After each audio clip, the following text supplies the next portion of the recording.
Jordan Viener, Chief Brand Officer of VienerX. Viener, Chief Operating Officer of VienerX. Guys, give us a cloud level overview of VienerX and what it is that you guys service provider and what industries you work in. Yeah, VienerX is a industry agnostic enterprise technology management firm. What that means is we're a soup to nuts IT firm, everything from CIO and data analytics, AI, all the way down to structured cabling and what actually goes into the wall of what you're building so you can connect to your network. Awesome. So when did you guys get started? And let's kind of go, let's get in the Wayback Machine and give me the year and what's the story of the founding of the company? Yeah, so our firm was founded by our father, Wayne Viener, in 1991. And he got into computers. He started off as a CPA, went into kind of your classic, what I guess would now be considered Big Four audit, back then Big Six audit. And he was working on the floor as a field auditor, got into the management of that. And his story is one day he was on an audit and they ran into a computerized accounting system and they basically did like raise your hand if you know anything about computers and can take this. And he was the guy kind of in the back of the room that raised his hand. Got into computerized networking, started an accounting firm, and really with that shift of those early big accounting systems, he took over and decided to get into IT, started off as a big Great Plains partner into the Microsoft Dynamics era, and then into really CIO level services that really help that mid-market and help IT drive revenue more so than just being a constant cost center, which is unfortunately the way that a lot of this is seen by businesses. Yeah, and I'll add on to some of the history elements is our company, VienerX, has gone through quite a few iterations, and Mason can speak more on this. This is what we're in now is what I'd call probably the fifth version of this company, if I'm counting correctly. But Mason and I obviously joined way after 1991. And in fact, Mason was born 10 years after the company was founded. Mason's been on board a little bit longer than I have, but we both started this company in high school. Awesome. And so when you guys, so let's kind of talk to your personal story and then we'll get back over to Dad for a little bit. What was it like as a child? All right. So what we have is I have a lot of founders that are parents. So we talk about the parents' perspective as a founder. And I admittedly, I've joked around about bringing my own kids on the episode to actually talk to them about what it was like. You know, my kids they were also like you, Mason. They were born. My daughter was born the same year that I really invested and jumped into solopreneurship. And I quit my job was about a month or two before my daughter was born. So I'm really interested to know what it's like as a child to see your parent doing something that is not what every other parent is doing. And I don't mean holding them up as a superhero, because I also mean the negative part and the weight and the stress that also does, while the joys and the droughts that kind of exist in an entrepreneurial parenting structure. Yeah, Nate, I'll give you actually two stories that go along this line. One is about VienerX and obviously the piece I've gotten into. And then the other is watching Jordan and I's mom purchase a company when I was a little bit older and kind of had that understanding of it. The first part of it is for us, it's inside of my being, you know, being the entrepreneur, having both parents be the entrepreneur. That's really that engaged owner operator in a mid-sized business, or that would, I mean, depends on what scale you look on, small to mid-sized business. And what you see on the positive side is the grind, what it takes to make it, what it takes to lead others, what it takes for everything that you own to be produced by something that's very tangible that you can see on the day-to-day. I find, you know, a lot of fond memories that then turned into some, we'll get into that in a little bit, but that turned into some, I guess, resentment of it when it was like a Saturday and, you know, mom was either out with the friends or was doing her thing with her business.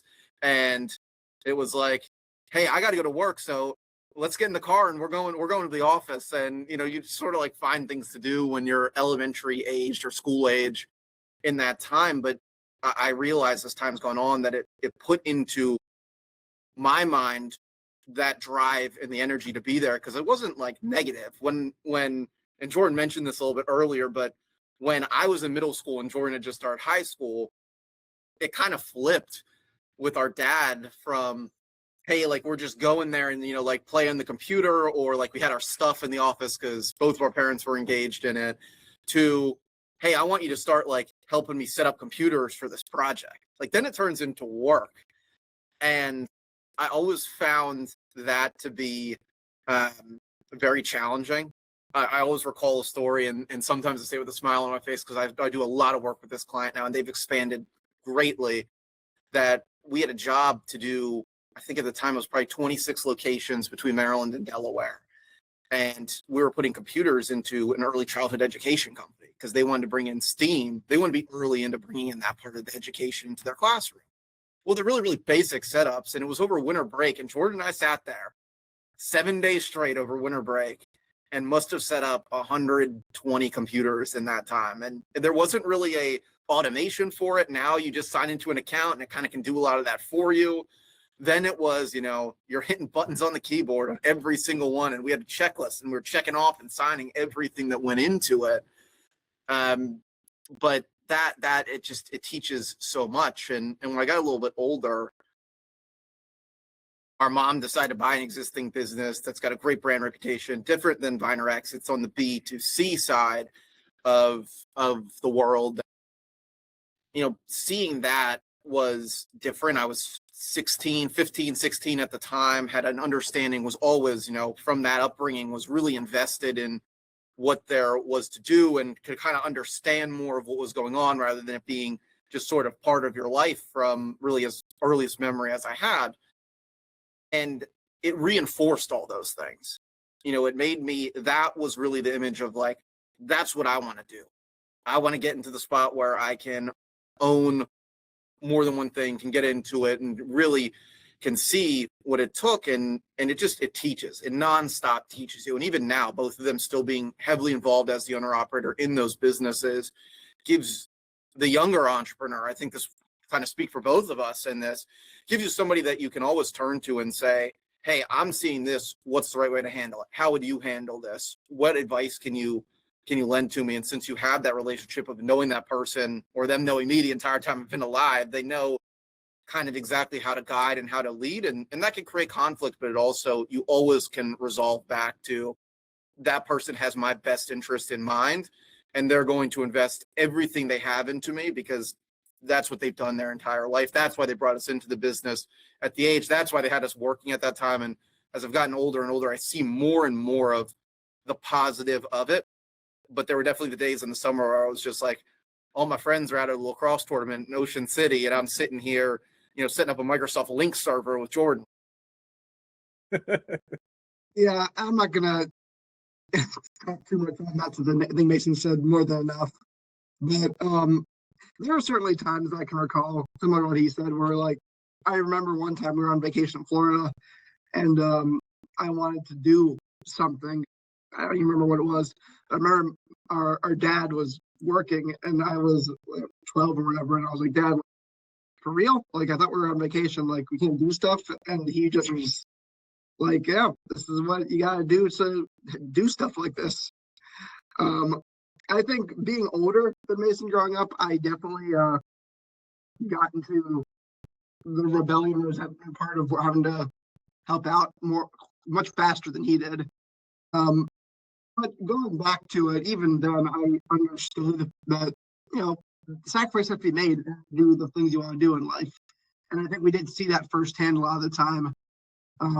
So I'm grateful for the opportunities that we had just growing up in a entrepreneur type household. Like Mason said, both of our parents are entrepreneurs now. So it's been an interesting journey. I've worked in both of our parents' companies. I don't think Mason's helped out in both, but I don't think he's actually worked in both. So I've seen different management styles from that way, and I'm you take what you can from both and try to apply them to yourself. Is what I would summarize that as. Yeah, a couple years ago, when COVID happened, in our industry, my industry is in alcohol and everything like that at the time, and all the bars and restaurants obviously closed down. So my business was done, and I mean no revenue streams, no anything like that. So I was like, all right, I know how to sell, I know how to distribute. So a buddy of mine, it was when the overstock was kind of getting popular, where like Target was, all the consumer shifting had happened, and all the Target and Dollar General had over surplus on the shelves. So I got into the overstock, and my kids are at that time, they'd be 9 and 10 or 10 and 11. And so during the summer, that's what they'll tell you, that if you ask them what their favorite part or most sarcastic favorite part about dad running a business was, at Jimmy's Odds and Ends in the discount warehouse when I was buying the overstock, getting a razor blade and scraping off the price tags off of every single box that was on all the pallets that were coming in. And we'd have a tractor trailer pull up in the back, unload 20, 40 pallets. And my son would just like put his hands down because he knew he was going to he was spending the next week scraping away all the different, getting all the adhesives off. But it's so it's interesting to hear that though, because here's what it does. I think more than anything, it teaches you guys that what you just kind of touched on, it's the resilience in adversity, even as a kid, to realize just the simplest fact that not everything always goes the way you want it to. And I think you guys are older now. And are you guys parents yet? No.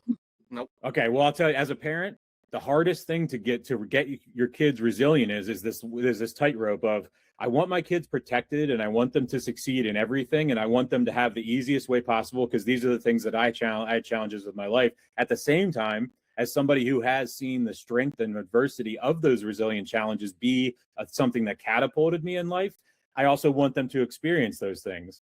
So like as an entrepreneurial parent, I feel like we inadvertently get to give the bad and the good, because also I'm sure there's times where I can be open and say, there's times where my kids at a very young age learned really quick what a budget is. And really knowing like, hey, this month is a light month. And it's like, okay, when we go to the grocery store, we're not getting anything extra. We're grabbing just what we need, because it's a tight month, because, you know, it's a bad commission month or dry and droughts or whatever this month. And that's something as well, where I think it helped my kids understand that banking on the same paycheck every Thursday in your direct deposit is a certain lifestyle that works for certain people. But getting the experience of understanding, not knowing week to week or month to month, like where you're, you know, the hunt to kill and where you're going to get that, it's scary at times.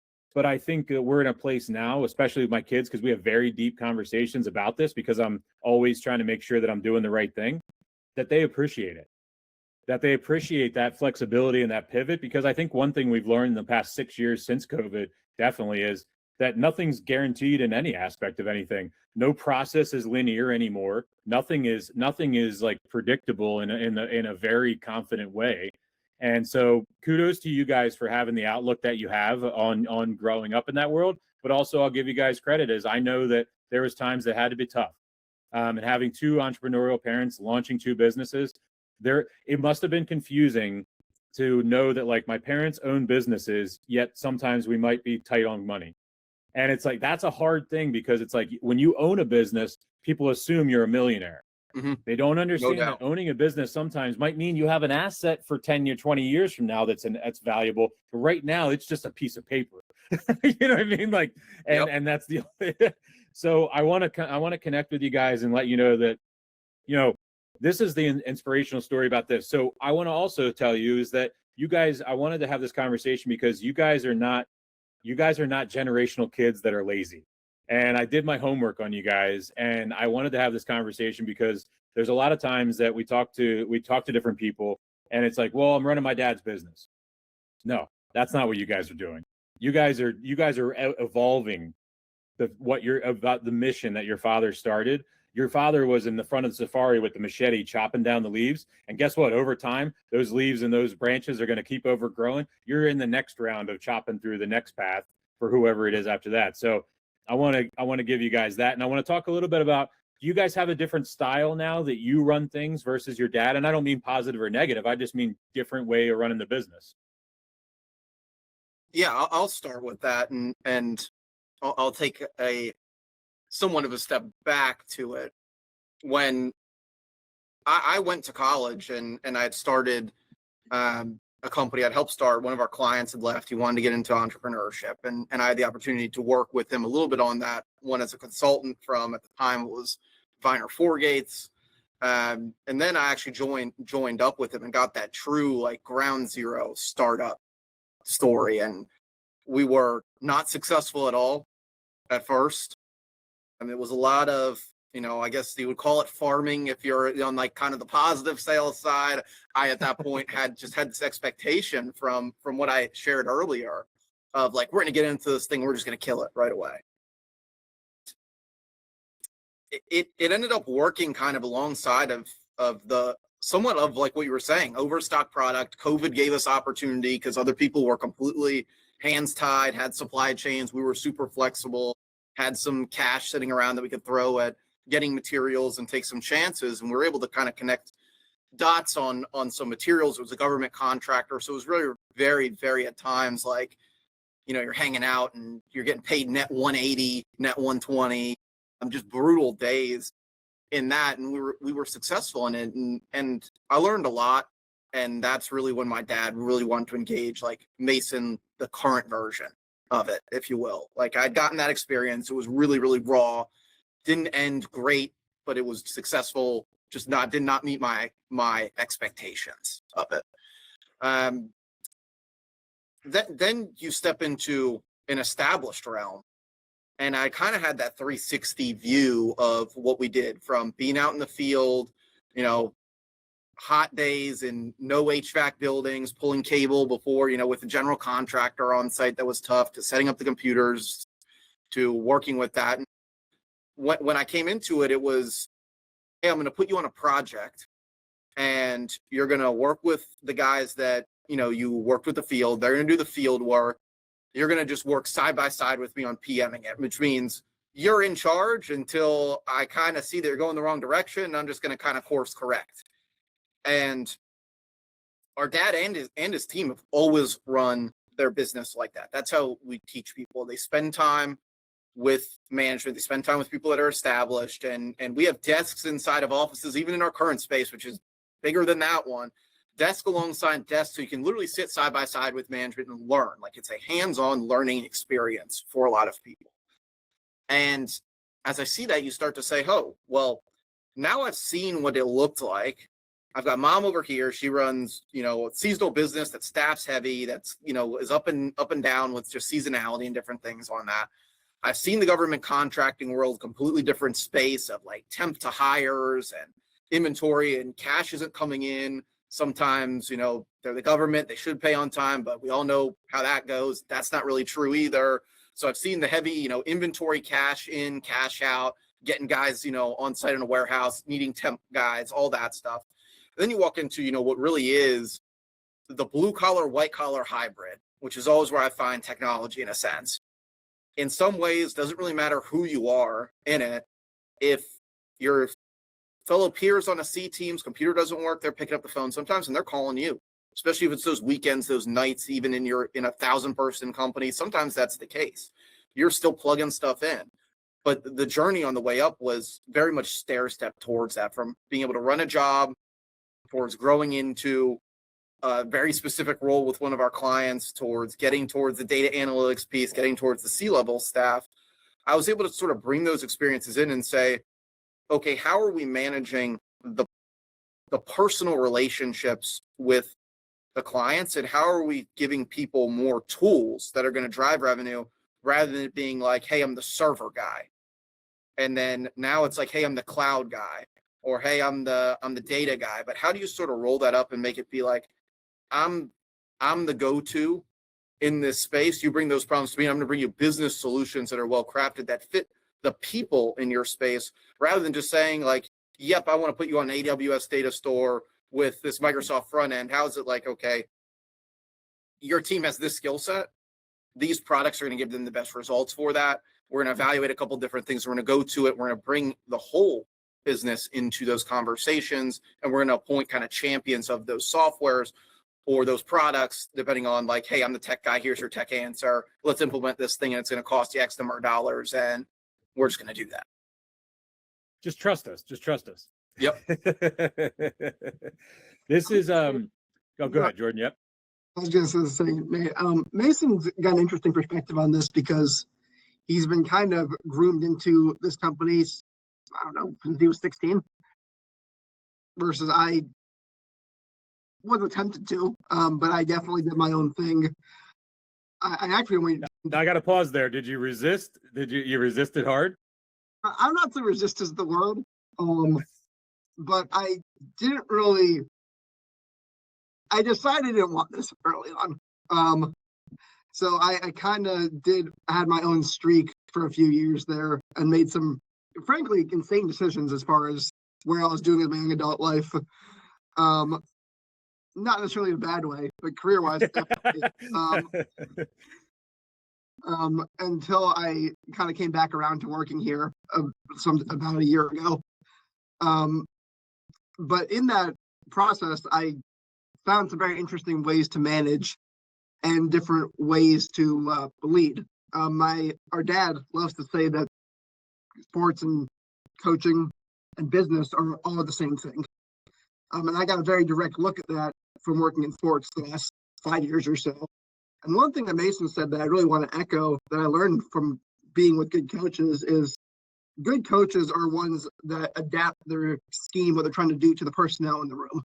And I think, again, to Mason's point, a lot of people, both in management and in IT, try to force what they think winning is, what they think their solution is, onto the group that they're dealing with, regardless of if that fits or not. And that can work, but it usually doesn't. So I think that both in terms of our management style here and what we try to implement in the field, a lot of it is, okay, what have we seen that works that could fit this group versus this is what we want to do all the time. And we're still small enough and flexible enough that we're able to craft what we do to the strengths of the people that we have to an extent. To an extent, of course, you do have your core services and you have to match that.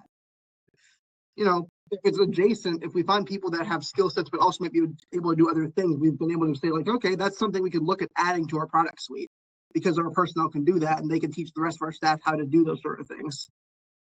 Versus just saying, being rigid and being like, this is what we do, that's it. Having that flexibility and adaptability in all senses, both management and services, I think is a great skill set that we really internalized here. And that's something that I actually admire about what we do here. Because I do think being too rigid in any facet of life boxes you in a way you don't necessarily need to do. What let's give the audience kind of a snapshot of the scale in which you guys are, like, in the past 5 years or so. So you what year did you guys start with multiple locations for starters? Well, that goes. And it's okay. Yeah, it's okay if you don't know exactly. Yeah. Yeah, so that kind of goes in the Wayback Machine, but an idea of the scale, Nate, is my first year I really got into sales and we grew about 100% in the first year of that. And then since then, it's been just year over year growth. We see about 20 to 25% year over year. And a lot of it comes from finding partnerships with brands that want to see kind of what Jordan said. They want to see consistency and adaptability in the modern marketplace, especially the people that are still building brick and mortar that have had to get super flexible on making a space work for them, whether that's QSR, quick service restaurant, or it is childcare, or it is a auto parts store that some stores have service bays and some stores don't. Being able to put together a plan that keeps that business consistent, that keeps the brand consistent from everything that you see, from walking in the door and seeing, like a video wall, and how that can fit if you've taken the bottom floor of an apartment building in flex space and you want to bring that same vibe and that same space to it. It's some of those things where you walk into the people that have mastered it and you don't even notice it. And meanwhile, there are people sometimes like us working on the back end, sweating it out to the last minute, with some custom ordered bezel piece that's going to make the corner match the color of the feature wall, and it's put together. That is the background of everything. It's background of a lot of people in construction. It's background of a lot of people, I think, in every space that has to do with that is how can you make those little pieces go together? And a lot of our growth is in the adaptive flex space world of trying to sometimes jam technology into afterthoughts or make a storefront or a business match up with what they can really bring from a tech perspective and a brand perspective. Yeah, if I could just interject on that one, I do think that's something we do that kind of goes underappreciated with multi-location sites. Because if you, as a consumer out there, you walk into Chipotle and you just expect it to look like a Chipotle, and you don't think about the fact that every store has a different layout, unless they're custom building it, which they do. But if you're using existing retail space, they got to make that space look like the same space, have the same feel and the same vibes on other spaces. And that's a challenging thing to do. And that's something we've gotten really good at because it's not easy, and I know we work in IT, but a lot of that light construction cabling stuff fits into that, where we have to be like, all right, how does this space match the feel of the other spaces, even though it's a completely different layout, completely different structure? It's a challenging thing that a lot of people don't think about. And Mason said, there's times where you really flat it out and you're like, man, this is going to be tough. This is a really wonky design, but you got to make it work, because when you walk into Chipotle or any of our customers, you expect it to look like the same vibe with other space, and it's just not the same thing. It's an interesting challenge we have to deal with pretty much on every job we do. And it's one of those. Oh, go ahead. Yep. Yeah, I was going to say there's always really funny things that happen in that too. And my favorite one is this. We had a client that they took the USA Today headquarters, which was in Tyson's Corner, Virginia. They made that space. It's like a stunning office park now. It almost looks like you walk into a Marriott one of the days, but they found like a corner space, and one of our clients bought it. They wanted to do sort of like a service to the tenants of it, and it was really the only thing they could fit into this. And I remember walking in there once, and I'm like, well, what was here before? And they're like, oh, this was the data center that they had in this building. And I'm like, okay, interesting. And then the building manager goes, yeah, but when we redeveloped it, we took all the internet connections out of here, and everything that you see here is cut off. And I'm like, okay, what are we thinking now? And I will tell you, that place was one of the biggest nightmares to get. They needed like a POTS line, like a plain old telephone line, which those of you who don't follow this, they're kind of ripping all of them out of the ground now. Like they're retiring that service as a whole. And it was probably the most challenging, and it was hilarious because the data center of this like 20-story building, it was probably the most challenging low voltage job I've ever run, just because nobody thought when they were just, cutting things off that that anybody was ever really going to touch it again. It was dead space in a building. It's a beautiful space now with a ultra successful business in it, but it's yeah, Jordan said it right. It's the background of making everything look the same regardless of where you are and all that.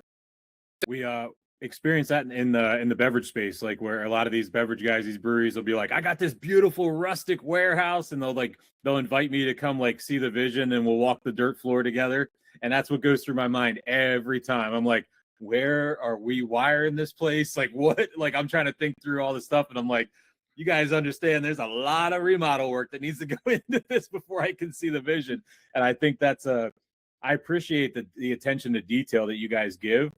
Even when you said about the corner and the runner and everything like that, because it's the most overlooked stuff. Because when you're at a point in construction, when that comes to mind, if guys like you aren't, and girls aren't like you in the beginning of it, that are like pointing that stuff out, it's like phase 4 when you're almost done. And by that point, yeah, they're like, F it, let's just open the door and start making money. And that's like the worst time to come to that realization. So I appreciate you guys coming to the front end of that. Yeah, I've walked many dirt floors and saw people's vision for sure.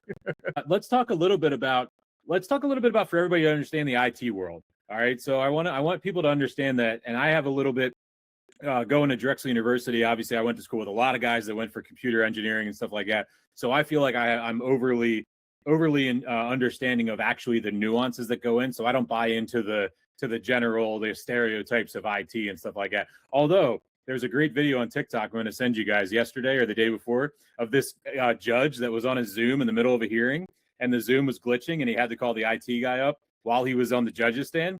And then the IT guy literally hits one button, and the judge's ego was so offended and the guy literally under his breath, he's like, yeah, it was that simple. He actually I'll send it to you, but I want everybody to look it up online, because this is the opposite of what we're talking about here, is also why when you believe the stereotypes, the stereotype runs in the corporate world where it's not a paid attention to enough department, and it's not a paid attention to enough division, where people don't understand the infrastructure of communication does hinge on everything that you guys do. And so let's go into that a little bit for people to understand the value in which having properly secured information technology, networking systems, and communication flow, like how important that is for every business, regardless of your scale and size. That's an all-Mason question. We'll let him take that by himself. Yeah, Nate, I think you hit on it perfectly. Is I was given this by the CFO of one of our clients. He was like, I've always done this. When people don't respect IT, I draw a pyramid on a whiteboard. And a lot of people will say the top of the pyramid is, what a lot of people, where their eye goes immediately. And that might be the operation, the product, whatever they're producing. Nobody ever really looks at the bottom of it. And he goes, the bottom of it, that's you. And he's like, and you just have to keep that mindset. If you might never get the attention for it until it breaks, but if the bottom starts cracking, the pieces of the top are going to fall down the side of it. I think in the modern day or this era where, there's all this flashy stuff, every day I look on social media and it's just like, I made this business with Claude code in 30 minutes that's, pumping out money. Or, hey, look at this thing that I can automate. It's clicking on the screen for me. And while all that is on the way, and it is real, and it is amazing, and it is scary in a lot of ways, the systems and the platforms that make all of that work, that make the pretty thing that goes into the Instagram reel, that align all those things, that is really what IT and security is morphing into if it's not already there. And depending on it, you also have to meet people where you are where they are when you're talking about technology and what it can do for a business. But a lot of what I've started to focus on in that CIO role, in that CIO for hire role, is alignment of the different SaaS providers that are ingrained in a business. It could be a CRM. It could be a CRM like a Salesforce. It could be an industry specific one. It could be an Excel sheet.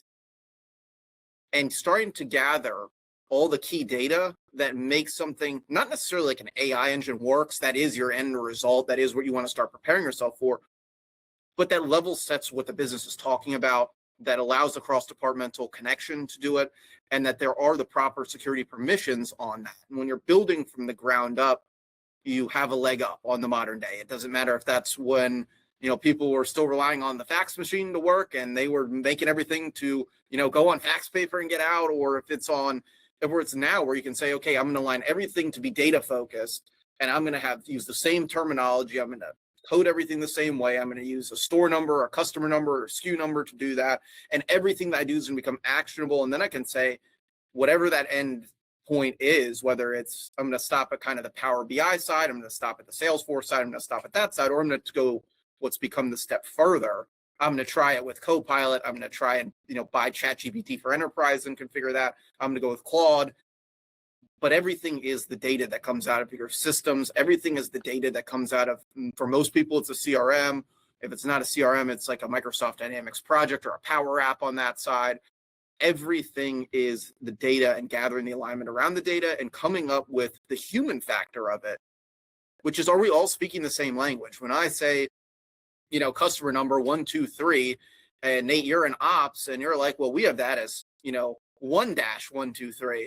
Immediately, that's when that light goes off, and you're like, okay, we have to get the alignment on what we're speaking about, what those terms mean, our own definition and acronym chart, and then it's let's go gangbusters on the outputs that everybody wants to see, the pretty dashboards, the daily reports, the automation, all that stuff comes after it. But it is, what is the strategy around that?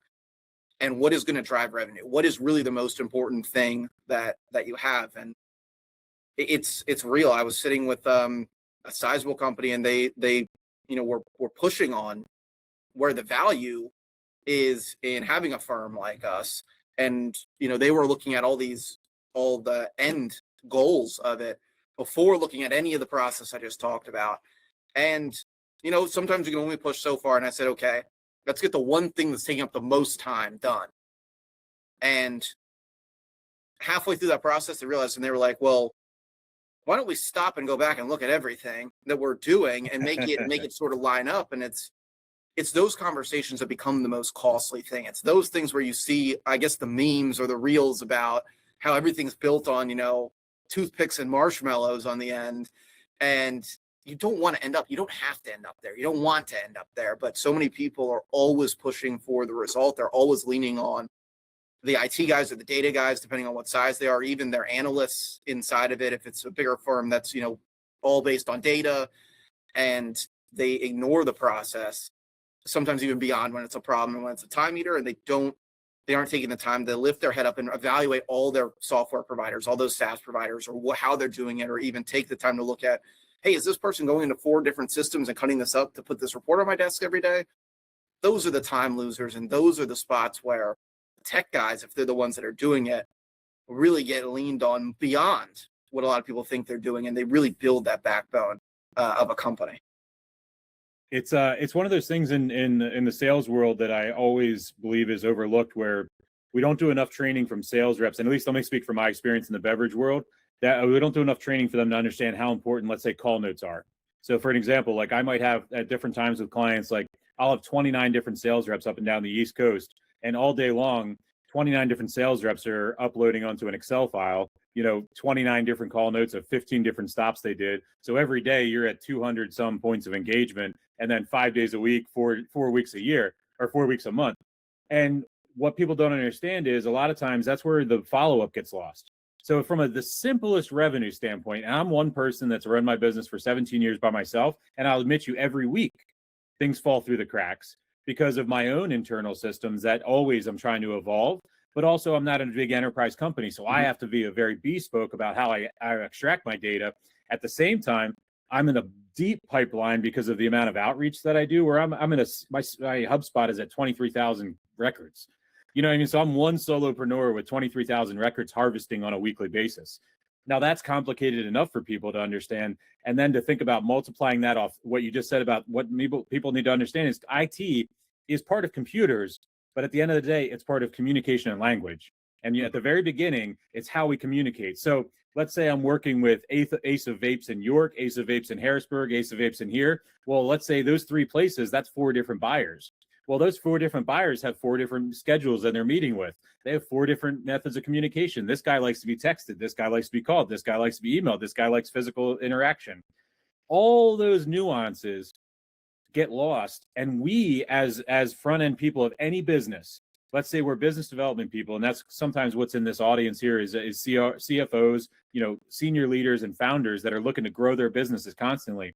If you don't have an IT strategy, and I don't care if you're me, I'm one guy with one business and one employee being me, I have an IT strategy. If I have it and a 50 or 100 or 150 million dollar or 150 person business doesn't, you will never get to what is in your head. Like it's not an opinion. And so I want to platform you guys in the sense of that as well, is that you guys are the unsung heroes. And I know that's an overused thing, but it is. And it's not for unplugging the monitor because the damn computer wasn't working. It's literally for harvesting the data that becomes the profile, that becomes the revenue, that becomes what saves and grows your business. No doubt. And the thing that I always have felt like has unfortunately started to go hand in hand with that is, Nate, I'll spin around your example to you. Every SaaS CRM sales guy is going to tell you their product can fix the problem that you just went. None of them do. And without thinking, in a sense, just watching the demo or just seeing the new thing on the street, or what's become sometimes I feel, with that strategy piece and with the roadmap and with, what you want to put together, especially for a company, I would say, Nate, somebody that has as many records as you, more so than any size count employees, is you go to one conference and now there's 40 of them there. Every single industry conference, everybody's selling that. The demo world is the perfect world. Not having a strategy and holding people accountable beyond that, I've seen that the cost of that be numbers that just make you, like a tear roll down your cheek level of just like lost revenue, lost time, lost customers. I mean, everything in the end is revenue and customers.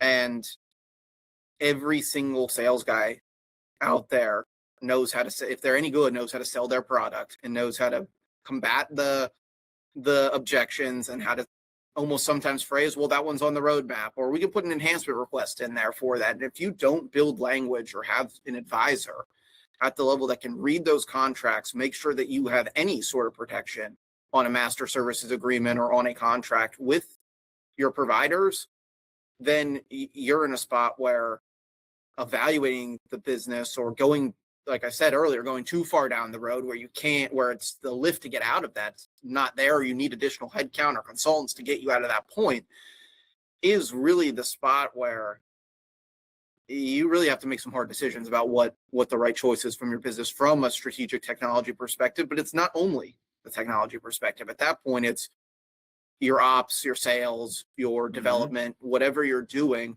on that side of it, you really see that all the way around impact. And you really have to think about justification and cost to get yourself out of that. But it is the decision making up front, and it is the unfortunate reality of what's become of everybody from VoIP sales to CRM salespeople of just getting a signature on that 36-month contract. That's very good. I appreciate the customization and bespokeness of what you guys do, because at the end of the day, technology is the vehicle, but the humans are really the drivers. And that's where we have to understand that and allow people. And it makes me nervous every day. And I'm an early adopter of ChatGPT. I was one of the first people that downloaded it. I use it all day long, but I also use Parallel with Claude. And now this week, I have chills as I'm about to tell you. I started playing around with Cowork, and it's scary as hell. And it's one of those things where I'm like, I see the potential, but I also see the pitfalls. And so, like, learning that stuff and working that through is something where it's I see what's going on, and I wish we would pull it back and realize of the tool that it is, rather than letting it take the lead of the humans. I feel like these layoffs we're starting to see talk about and different things like that, I firmly believe that those people will be called back soon enough in a very short amount of time, because they're not remembering the things of what you guys serve in that aspect, and then also what the operators that are working as employees who are using the tools that you guys are servicing need to be a part of that. And I think we're a little gun excited about more profits and cheaper labor, and the short-term gain for the long term is misaligned, in my personal opinion. And I think those people will be coming back in some of those jobs too. Yeah, no doubt. And Jordan and I were actually just talking about this. We were rebuilding the CRM for our own company, and I think I paused the other day. It was either over the weekend, and I was like, we're thinking about this, and we need to flip around what we would say to one of our customers to ourselves. Yes. If there's no processes, software only amplifies bad processes. Software does not fix bad people and bad processes. It generally makes it worse before it gets better. Exactly. And Jordan was like, I can't believe you just said that to me. And then it was like, well, that is real. The other piece on the AI side of it, and I see this with kids, I coach high school lacrosse, and I see this with them all the time, is the amount of them, and different schools run things different ways, but generally you hear about how your kids are doing in school that are on your team, make sure that you're balancing the academics with the athletics piece of it. The amount of times I see so-and-so, I caught them cheating using AI has become such a regular communication to even me as a background assistant coach in it, that when you talk to that generation that maybe got to middle school or 8th grade and this started to become a thing, and as they got into high school, and really those years where I love when I get to say this now, back in my day that wasn't real, but now it is like the most real thing that parents are pushing their kids to do it to get better grades. Teachers are pushing against it because you don't learn anything. Everybody is sitting around with their own perspective of what the value add to their specific livelihood is, whether they're a student or whether they're sitting in an office. And nobody stops and thinks about, if people stop reading and writing, the damage that it will do. The damage that, think about it, if you're listening to this as an operator and you're leaning on your IT people, or leaning on your ops people to bring in these tools. If the knowledge gap starts to separate, and Nate, you're talking about a completely different thing of firing the knowledge gap, laying them off. If the knowledge gap is only the data, ask it the hard questions. And we all joke about the DOW in Claude, or the Claude in the war scenarios, or the original one, the Microsoft AI agent in the Reddit chats. And you think about the conclusions that those drew, and given there's a lot of human factors in it, but there's human factors in anything as long as there's human factors, and forget the technology piece, you can go back through history and say that, is the damage of something that can think but does not understand is absurd. And I saw it the other day. I built an agent. It's great for one thing. I put a Microsoft data table into it, and it started just to spew out false information.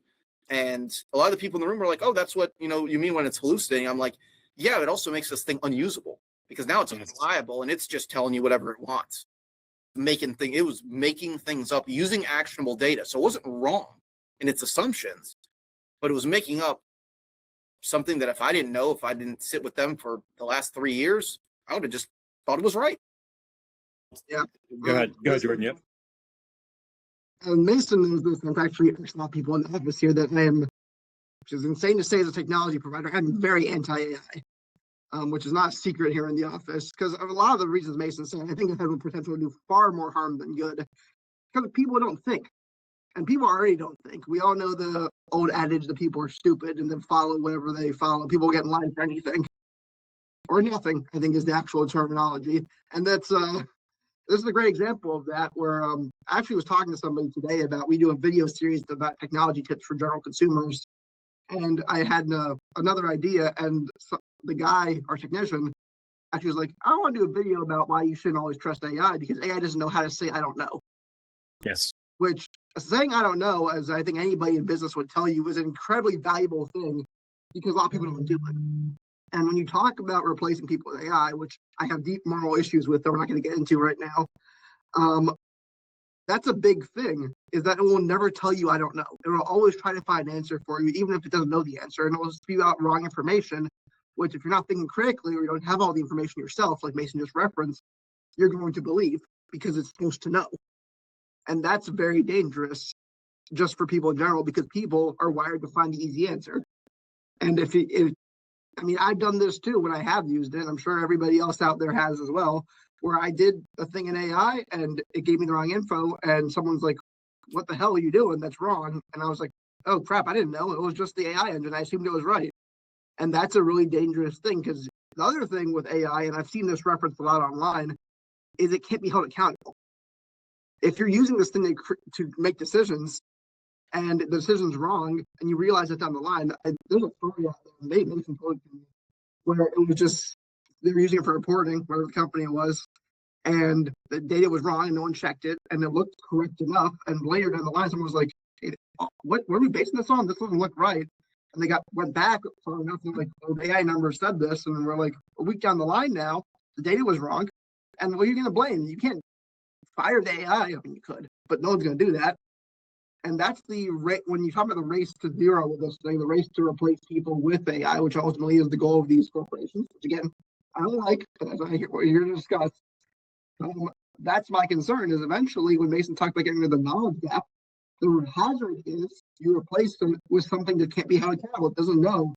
And if you fire everybody that knows, eventually this thing's going to mess up a baseline assumption, and you're going to be up the creek without a paddle because you fired everybody that knew what they were doing.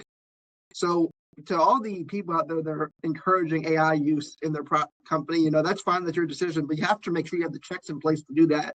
And you can't, it's a tool, it's not a replacement for people. Even though you might want it to be to cut down costs, you have to make sure you can always back check the assumptions it's making, because at the end of the day, as my dad, who loves AI, always tells me, this thing's a probability model. The ultimate thing that it's doing when you talk about LLMs, what they actually are, is it's doing calculation of when you write the law, what's the next logical answer word to put behind it for the prompt you put in. That's all it's really doing. It very rarely will check anything, despite what it's trying to do. They're trying to make it do, ultimately just kind of making educated guesses. They may be right more than often than not, but they are just educated guesses at the end of the day. It's a tool. That's our replacement. No, that's perfect, and they're great quotes from in there. I'll close out with this one little story, and then we'll go into the close out with your overview for everything. Is the other week I was grabbing real current events, real headlines, and I was in the same chat, so I wasn't breaking different projects and breaking chats. So in the AI's mind, it was the same stream of conscious. I started it by doing prospecting, so I was uploading businesses and people's names and stuff like that. Then in the same chat, I was like, something for the Epstein files popped up, and I was like, oh, interesting. Let me dive deeper into this. So I asked it to expand upon anything that wasn't in the article that might connect and understand me in a bigger picture. For literally 5 minutes, it confused me because it went back to my prospecting that was in the beginning of the chart and started to cross-reference the people I was prospecting and trying to find ways that they could have possibly been in the Epstein files. And I was like, and then it started to create the reality that those people were in the Epstein files, and then connected dots for me where I had to literally call it out. And I don't get aggressive in it often. I said, you got to stop this. And it projected back to me, which is the first time for ChatGPT I stopped for a while, was it gaslighted me and told me that I was being tinfoil hat and conspiracy theorist, and I wasn't accepting what it was telling me. And I was like, whoa, you literally are connected. Like, anyway, you know, sometimes AI can be the crazy guy in the back of the bar, and I don't really like that aspect as well. Yeah, I'll give you one other really good example. My dad's working on creating AI chatbots for different companies, which is a project that stopped and started. But he created one with a actual background. Like, he gave it a personality, and one of them was this guy's a Giants fan. But part of its personality was that it was in Philadelphia. So I also lived in Philadelphia, by the way, Nate. I went to Temple. Nice. My girlfriend's son is a junior ROTC Navy at Temple right now. Oh, really? That's awesome. Yeah. But anyway, so he works with that in the background. The guy lived in Philadelphia. I was like, okay, so are you an Eagles fan?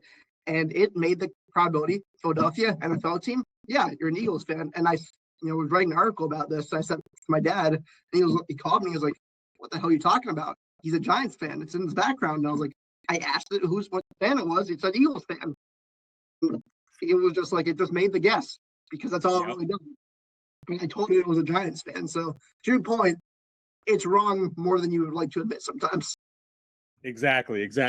Well, hey guys, I'm looking forward to, I'm going to have you guys, like I said, I want to bring you guys back again. We're going to do some roundtable stuff this year, and we'll do topical stuff. So I'd love to bring you guys back for those as well.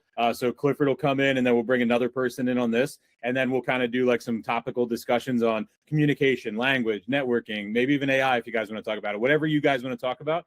But real quick, as we kind of close out this episode, first off, thank you guys for coming out on the limb. And I'll remind everybody, there's no script, there's no agenda, there's no questions. I had a meeting with these guys for a little bit, about 20, 30 minutes prior, about completely different stuff. And they got to know about me.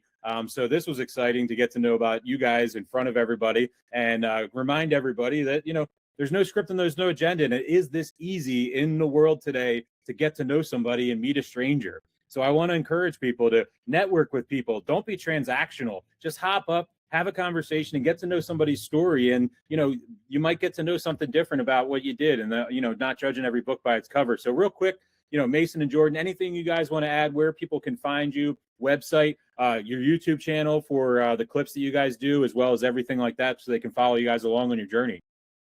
I'll let Jordan cover that. I'll leave you with a piece of advice. If you're going through a business, make sure you're finding where your data is, and make sure that you can always get it out if you want to move to that. But I'll let Jordan plug his social media accounts. Sure thing. You can find us on the web at VienerX.com. That's VienerX.com. You can find us on all the social media channels: Facebook, Twitter, or X, Instagram, TikTok.